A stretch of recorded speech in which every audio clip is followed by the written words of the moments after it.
Whether you look at it figuratively or literally, we are all born sinners with a chance for redemption. And that is the statement that NF brings to light on this recent album called Perception.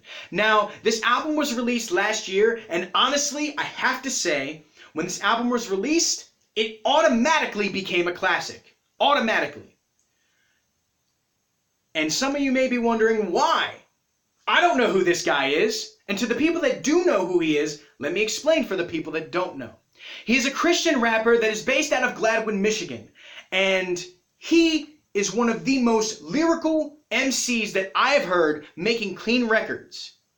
There is not a single person out here that wants to make clean records and sound like Will Smith or Chamillionaire. He does neither. And not to bash either of them because they are both godfathers to hip-hop.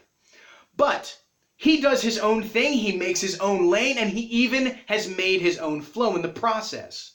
He has gained a lot of traction in the past 3.5 years. He has gained a trainload of fans, myself included. But he has definitely held a large candle to where a lot of mainstream artists and even a lot of underground artists don't touch. Now, I'm not saying this to say that a lot of people don't talk about their mental status, but he does it to the point where it's relatable. There are people that go through certain situations and you can feel for that person, but he does it to the point where a lot of people that are in their 20s, even in their 30s and 40s can relate to where he's coming from. Someone that I know very closely listened to his music and felt like they knew where he was coming from because he was also abandoned by his parents. Now, they lived in the same home, but they didn't maintain the same kind of ideologies. He was abused by his parents, and NF's parents weren't even in the picture at all. NF was only known by his mother, and only seen on several occasions, not really talked to or held any kind of familiar relationship. So, as this album starts off, one of the things that he speaks on is only shown on the front of the cover. He's in a small prison. And that small prison is a representation of his mind. He is in a mental prison. And he holds the keys to get out.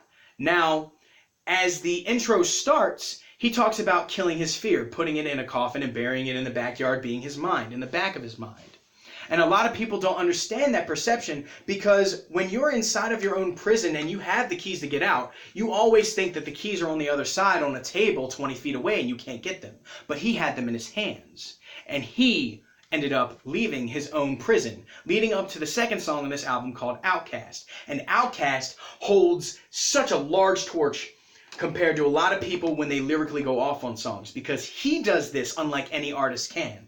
He is a Christian rapper that can have a lyrical ability unlike any other. He stands out where other underground artists know his skill, recognize it, and put them with him on their songs. Futuristic had a recent song with him. Logic is going on tour with him.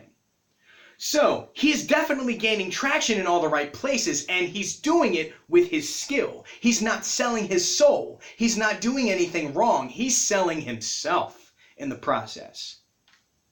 He knows that he has the ability to go far, but the fact that he represents a religion may be seen a little bit negative in other people's eyes, but he doesn't care. Because even people that don't represent a religion that I know that have listened to this album enjoyed the hell out of it. They know because he has a skill. He has the ability to put it into words and do it properly. Not a lot of rappers that represent Christian rap can do that. Because all I really do is talk about their dedication to the religion, which there is nothing wrong with. But he even says himself on this record that this music is not for the people that sit in the pews and listen in churches. It's just not what it is. This album goes on to show one of the most heart-wrenching songs next to his previous album's lead single called How Could You Leave Us, with the song Let You Down. Now, this is one of the songs that when you listen to it, you're like, man, I don't want to be sad.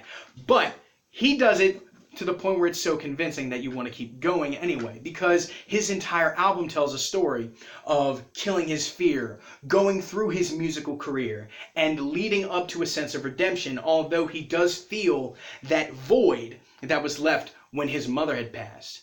Now that he doesn't have much of a familial relationship with anybody outside of his own grandparents and a little bit with his sibling, he doesn't really have much to go on outside of that. He feels let down. He feels annoyed. He feels that he just can't do any of the things that he could with a family member that he could or could have had with his mother. One of the other songs on here that gets me pumped every single time I hear it, every single time, is called Destiny. And as soon as I heard the song, the beat, just the introduction to it, made me get goosebumps. This song is a perfect motivational song for anybody that needs that extra push. It's something that you can listen to at the gym when you're feeling like shit, when you want to keep going, when you need to keep going. You know that you are destined for greater things, as NF knows he is destined for greater things, or he was destined for greater things, and now he has the ability to achieve the destiny that he felt he had. He took what he wanted and he left, and he kept going. Now, one of the things that definitely stands out in this record is that he can make love songs. Not a lot of people in the Christian rap genre or even rap can make decent love songs. It is so hard to find someone that says something about their significant other and to not mention just nasty things. And 9 times out of 10 when I hear a love song, I don't want to hear how you go down on somebody. I really don't care. I do not care. I want to hear how you want to grow yourself with them and how they grow with you. And that is what he does. That's what makes this interesting. It makes it a good love song. Much like how Prof did when he was on... Oh, man. That song is so good. And the song that NF does is so well made. It's called You're Special. I highly recommend everybody listen to that song. I highly recommend everybody listen to this album. I'm going to say that now before I get into the end of the album. Now, there are some other songs on here that are definitely worthy of mentioning, but No is definitely one of the songs that I want to mention before I get to the outro. No is basically saying that I know I have this status of being a rapper and I know I have this status of being amazing, but the people that are around me seem like they're a little fake, and I want to know that there's more to me.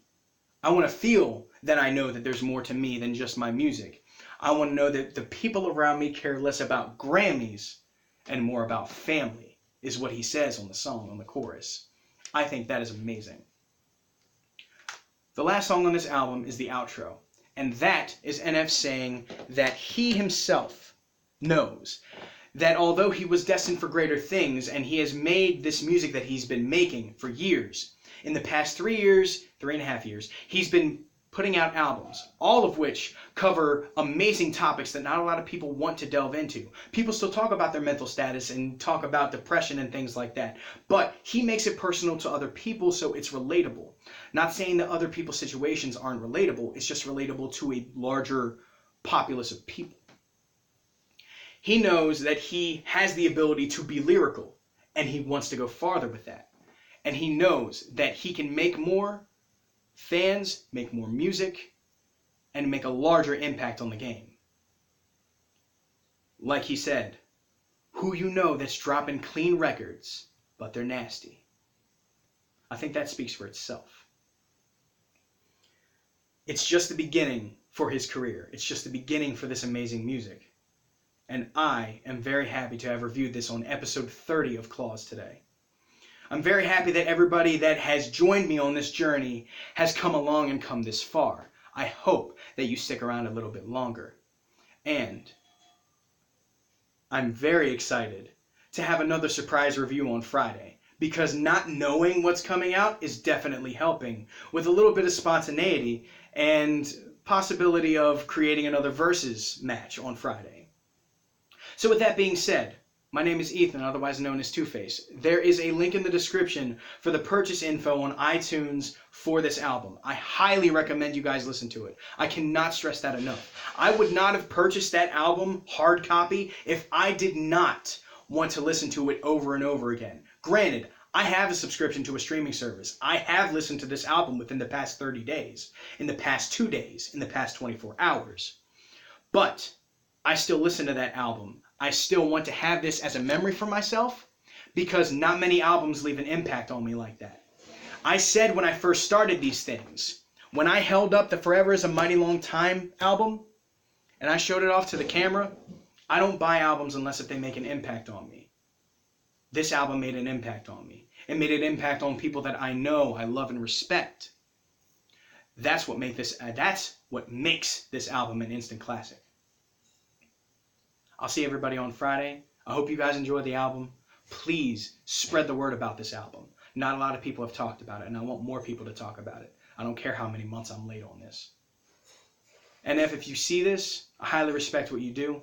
I hope that the tour with Logic goes well, and I hope everything in your music career goes to the way that we want it, and especially the way you want it.